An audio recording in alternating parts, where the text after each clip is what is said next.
આપણા જીવનમાં રમતગમતનું મહત્વ. આપણા જીવન ઘડતરમાં અનેક પરિબળ ભાગ ભજવતા હોય છે. રમતગમત પણ એક અગત્યનું પરિબળ છે. માનવ જીવનની શરૂઆત જ રમતગમતથી થાય છે. બાળક ચાલતા શીખે એટલે રમવાનું શરૂ કરે.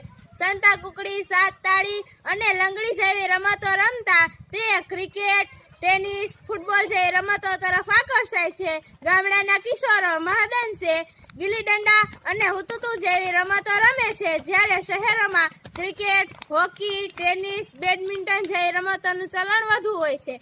રમતગમત પ્રત્યે મનુષ્યને સ્વાભાવિક પ્રેમ છે. રમતગમતથી તંદુરસ્તી મળે છે. રમતગમતના પ્રતાપે અંગે અંગમાં તાજગી અને ચૈતન્ય ઉભરાય છે. સ્વસ્થ શરીરમાં જ સ્વસ્થ મન નિવાસ કરે છે. સ્વસ્થ મન સદાય આશા ભર્યું રહે છે. સાચો રમતવીર જીવનને પણ રમત સમજી ખેલદિલીપૂર્વક જીવે છે. રમતગમત દ્વારા યશ અને ધન મેળવીને કેટલાક રમતવીરો ક્રિકેટ મેચની કમાણી વડે સાધન સંપન્ન બની ગયા છે. ફૂટબોલ, ટેનિસ, કબડ્ડી, કુસ્તી વગેરે સ્પર્ધાઓમાં વિશેષ સિદ્ધિ મેળવનાર રમતવીરો અઢળક સંપત્તિ પ્રાપ્ત કરે છે. ચારિત્ર્ય ઘડતરમાં પણ રમતગમતનું વિશિષ્ટ સ્થાન છે.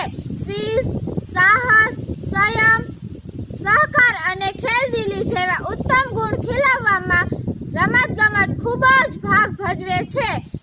યુવા પેઢીના વ્યક્તિત્વના ઘડતરમાં રમતગમતનો ફાળો કાંઈ નાનો